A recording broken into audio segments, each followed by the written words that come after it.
comprends rien.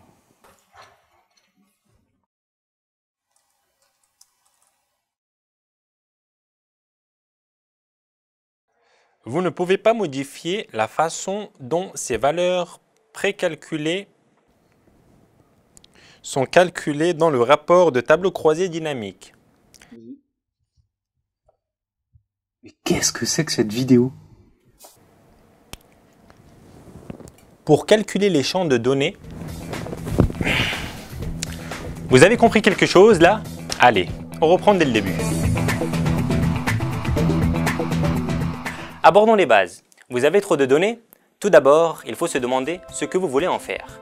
Vous souhaitez les regrouper, les analyser, les traiter, ou même encore les interpréter? Allez, suivez le guide. Pour faire simple, un classeur contient des feuilles de calcul. Les feuilles de calcul, elles, contiennent des cellules et les cellules des informations. Ces informations peuvent être de toutes sortes. On peut faire beaucoup de choses avec une cellule. On peut insérer du texte, des nombres ou carrément des formules. Et on peut même changer leur format. Par exemple, on peut mettre la cellule au format numérique, date ou devise. On peut même changer les couleurs de la police et du fond. Rien de plus simple que de continuer une suite de valeurs. Vous avez deux possibilités. En tirant une seule cellule dans le sens souhaité, on va alors recopier la valeur de celle-ci sur l'ensemble des lignes ou des colonnes sélectionnées. À partir de la sélection de plusieurs cellules et en les étirant dans la direction voulue, vous pourrez réaliser une suite de données croissantes, par exemple pour des mois ou des chiffres. On nomme cela plus couramment incrémenter une série de données. Oubliez la calculatrice, le tableur le fait pour vous. Il vous permet de créer des formules. Une formule commence toujours par le signe égal et permet d'effectuer 4 opérations basiques. Addition, soustraction, multiplication, division.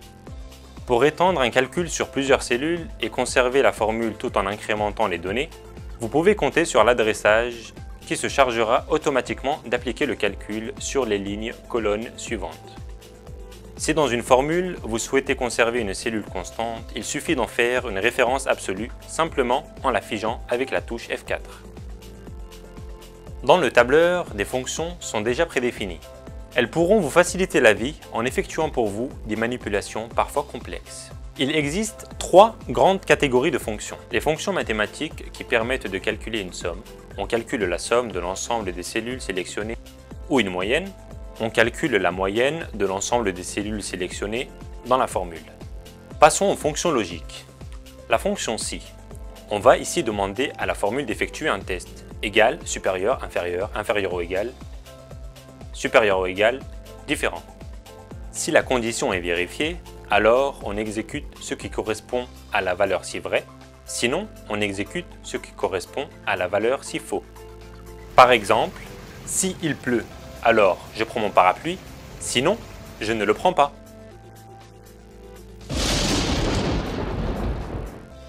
Une table de données, qu'est-ce que cela pourrait bien être?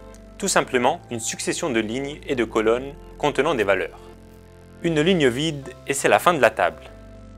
Concernant le tri, comme son nom l'indique, il permet de trier des informations en fonction des critères définis par l'utilisateur. On peut même carrément filtrer une table de données entière grâce à des filtres simples ou multiples. La présentation des résultats peut prendre plusieurs formes. Les histogrammes ou les barres, souvent utilisés pour comparer des quantités, vente, chiffre d'affaires, stock. Les secteurs, plutôt utilisés pour représenter des répartitions, parts de marché, élections, la plupart du temps exprimés en pourcentage. Enfin, les courbes, elles, sont utilisées pour représenter une tendance. À vous de choisir le plus pertinent pour illustrer votre table. Toutes les bonnes choses ont une fin. Et même cette vidéo. Au revoir.